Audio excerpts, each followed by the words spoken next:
Hello बच्चों, कैसे हो आप सब। आई होप आप लोग बहुत अच्छे होंगे। आज की जो वीडियो है ना वो जूलियस सीजर पे है, जिसमें हम आपको समरी क्वेश्चंस के फॉर्म में समझाएंगे ताकि एग्जाम्स में आंसर लिखने में भी कोई गलती नहीं हो और आपको अच्छे अच्छे मार्क्स मिले। तो बच्चे नए आए हैं, जल्दी से चैनल को सब्सक्राइब कर दो, वीडियो को लाइक कर दो और हमारे इंग्लिश वर्ड के इंस्टाग्राम को फॉलो कर दो। वहाँ पे बहुत सारी रील्स डली हुई हैं जिससे आपको बहुत ज़्यादा हेल्प मिलने वाली है। और टेलीग्राम चैनल को भी सब्सक्राइब कर दो ताकि हम जो वीडियोस डेली डालते हैं वो आप तक पहुंचे, आपको अपडेट मिलती रहे। तो जल्दी से शुरू करते हैं बिना टाइम वेस्ट करें। सो फर्स्ट क्वेश्चन देखो, जल्दी से पढ़ो बेटा, क्या लिखा हुआ है।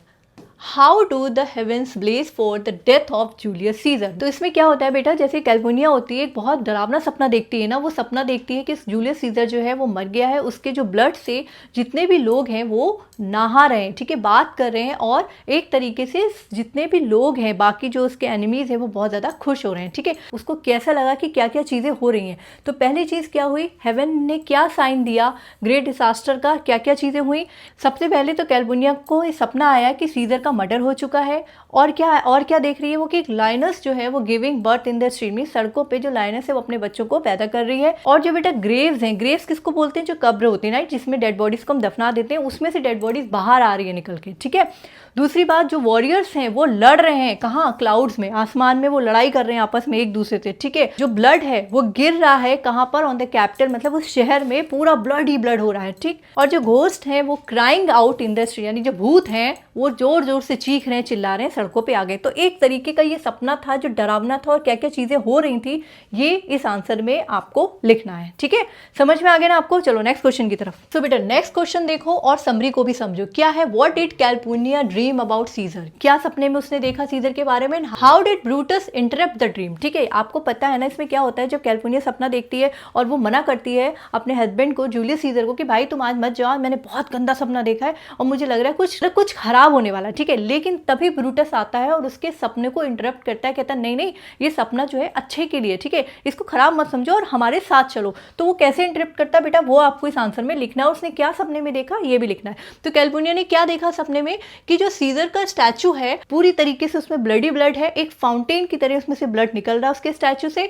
और जो रोमन्स है वो बहुत हैप्पी है और अपने हाथ को उस ब्लड में डिप कर रहे हैं, ठीक है, dipping their hands in it. और वो सोचती है कि एक वार्निंग है, एक खतरा है, ठीक है। जब भी कभी आपको भी कोई ऐसा सपना आता है ना तो आपको लगता है कुछ गड़बड़ होने वाली है, तो उसी तरीके से वो सोचती है कोई डेंजर है। लेकिन जो ब्रूटस होता है वो कहता है कि नहीं नहीं, ये सपना तो बिल्कुल अच्छा है, एक अच्छा साइन है। और वो बताता है, इस सपने को अच्छे से एक्सप्लेन भी करता था कि उसका जो माइंड है वो चेंज हो जाए। वो क्या कहता है कि इसका मतलब ये है कि सीजर जो है वो ब्रिंग न्यू लाइफ, एक नई लाइफ लाने वाला है रोम में। तो people would want to keep his blood as something very special. तो इस तरीके से बेटा उसने इस सपने को इंटरप्ट करा और उनके दिमाग को चेंज करा ताकि जूलियस सीजर वहां जा सके जहां सारे कॉन्स्पिरेटर्स थे उसको मारने के लिए रेडी थे, ठीक है। तो इसी तरह जब कभी आपकी मम्मी या कोई आपका बहुत डियरेस्ट आपको मना करे कि मत जाओ आज, तो उस दिन नहीं जाना चाहिए। यही चीज आपको अभी इसकी समझ में आएगी। अच्छा, तो जब उसने इंटरप्ट किया तो कौन से आर्गुमेंट्स उसने सीजर के सामने और उसकी वाइफ के सामने रखे वो लिखना है आपको इस आंसर में। तो क्या रखे बेटा, जो ब्रूटस था उसने सीजर को फ्लैटर किया, फ्लैटर मतलब एक तरीके से चापलूसी करी कि नहीं आप बहुत अच्छे हैं, और उसको कन्विंस करा कि आप अपनी जो वाइफ का जो डर है, यानी जो सपना उसने देखा डर, उसको इग्नोर करो, नहीं तो आपको सब कायर समझेंगे, ठीक है। और उसने कहा सीजर से कि अगर आप सेनेट हाउस नहीं जाएंगे तो क्या होगा, तो जो क्राउन आपको देने वाले हैं ना वो आपको नहीं मिलेगा, ठीक है। तो ये उसके दिमाग में, जूलियस सीजर के दिमाग में एक तरीके से एक चीज़ लगी, अरे मैं ऐसा नहीं जाऊंगा और मैं अपनी वाइफ के बातों में आ गया और मैं यहाँ रुक गया तो मेरे हाथ से क्राउन चला जाएगा। तो यहाँ पर क्या हुआ, वही बोल रहा है कि इफ ही डजंट गो तो they might change their mind, उनका माइंड बदल जाएगा, वो क्राउन किसी और को दे देंगे। और make fun of him for being scared, और लोग आपका मजाक बनाएंगे कि लो आप तो इतने से सपने में डर गए। So they might even say the Senate should wait until Caesar wife has better dream. तो यानी कि वो ये इंतजार करें कि कैल्पुनिया एक नया अच्छा सपना देखे, तब सीजर आएंगे वहां पे और तब उनको क्राउन दिया जाएगा। तो ये तो गलत है और इससे आप क्या दिखाई दोगे कि आप बहुत ज्यादा कॉवर्ड हो। सो बेटा क्या हुआ, ये सब चीजें हुई जब ब्रूटस ने उसको किसी तरह कन्विंस कर लिया और वो सेनेट हाउस पहुंच जाता है, कौन, जूलियस सीजर। तो वहां पे जितने भी कॉन्स्पिरेटर्स होते हैं सब उसको एक एक करके चाकू से मारते हैं।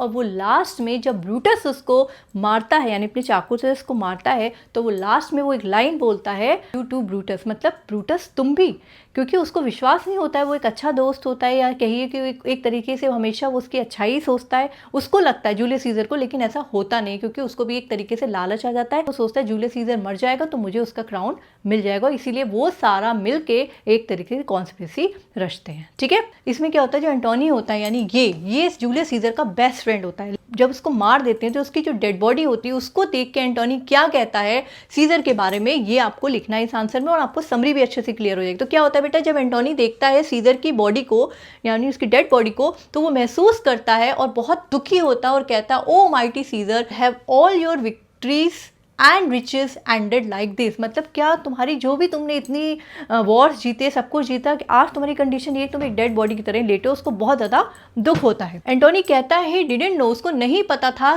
कि जो कॉन्स्पिरेटर्स प्लान कर रहे थे, राइट, वो क्या रच रहे थे, उसको मारने के लिए रहते। अगर एंटोनी को ये पता होता तो शायद जूलियस सीजर की जान बच जाती, लेकिन ऐसा नहीं होता है।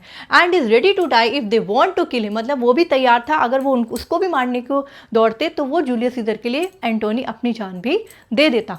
और he feels his life is not as important as Caesar and he thinks it would be an honor to die, मतलब वो क्या सोचता है कि अगर वो मर जाता तो कोई बात नहीं थी, क्योंकि जूलियस सीजर की लाइफ ज़्यादा इंपॉर्टेंट थी एंटोनी के कंपैरिजन में। ठीक है, सो एंटोनी बिलीव्स सीजर जो है brought glory and success to Rome, क्योंकि एंटोनी को ये बिलीव था कि जूलियस सीजर अगर जिंदा रहता तो रोम बहुत आगे तक जाता। तो बेटा क्या होता है, जब वो मर जाता है, उसकी डेड बॉडी होती, तो अब क्या होता है, एंटोनी को स्पीच बोलनी होती, लेकिन जो सारे कॉन्स्पिरेटर्स होते हैं ना, वो एंटोनी को एक तरीके से थ्रेट देते हैं कि तुमको नहीं बताना है कि जूलियस सीजर कैसे मरा और किसने मारा। ठीक है, तो एंटोनी अपनी स्पीच देने जाता है किसके सामने, जितने भी रोमन्स होते हैं ना उनके सामने वो एक स्पीच देने जाता है। वो स्पीच क्या देता है, जल्दी से हम आपको समझाते हैं। बेटा जो एंटोनी की स्पीच थी वो बहुत ज़्यादा पावरफुल थी। क्यों? क्योंकि वो बहुत ज़्यादा ऑनेस्ट था, और दूसरी बात वो जब स्पीच दे रहा था तो पूरी तरह इमोशन से भरा हुआ था, बहुत दुखी था, क्योंकि उसका इतना अच्छा दोस्त जा चुका था। ही क्लेवरली टेल्स, यानी बड़े बुद्धिमानी से जो पूरी भीड़ थी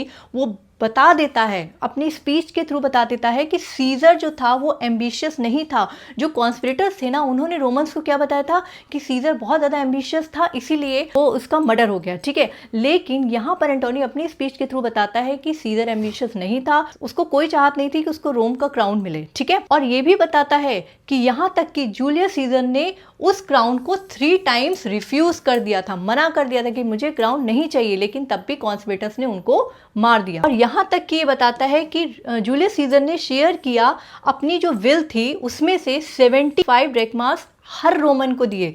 ठीक है, एंड हिज प्रॉपर्टी, यहाँ तक कि उसने अपनी प्रॉपर्टी भी रोमन्स में डिवाइड कर दी। तो वो कैसे एम्बिशियस हो सकता है। ठीक, और फिर एंटोनी जूलियस सीजर की बॉडी को शो करता है और उसको बहुत सॉरी फील होता है, क्योंकि लोगों को पता नहीं था कि जूलियस सीजर के साथ हुआ क्या है। तो एंटोनी जूलियस सीजर की बॉडी को सबके सामने शेयर करता है और बताता है देखो कॉन्स्पिरेटर्स ने जूलियस सीजर को कैसे मारा है, जो कि इतना अच्छा इंसान था। आफ्टर हिज स्पीच, इसके बाद जो क्राउड थी, जो भीड़ थी, बहुत ज्यादा एंग्री हो जाती है और गोस टू किल कॉन्स्पिरेटर्स, और कॉन्स्पिरेटर्स को मारने के लिए दौड़ती है। ठीक है, तो लास्ट में एंटोनी ने अपना फर्ज निभाया, क्योंकि वो बहुत अच्छा दोस्त था उसका, और उसने जो सच्चाई थी वो पब्लिक के सामने लेके आया। सो आई होप बेटा आपको इन आंसर्स के थ्रू समरी भी बहुत अच्छे से क्लियर हो गई होगी, और इन आंसर्स को आप ऐसे ही लिखना एज इट इज, आपको अच्छे नंबर मिलेंगे एग्जाम्स में। ठीक है, तो आई होप आपको ये वीडियो बहुत अच्छी लगी होगी। जल्दी से चैनल को सब्सक्राइब कर दो, वीडियो को कर दो लाइक। मिलते हैं नेक्स्ट वीडियो में, तब तक के लिए take care and bye bye and all the best for your exams.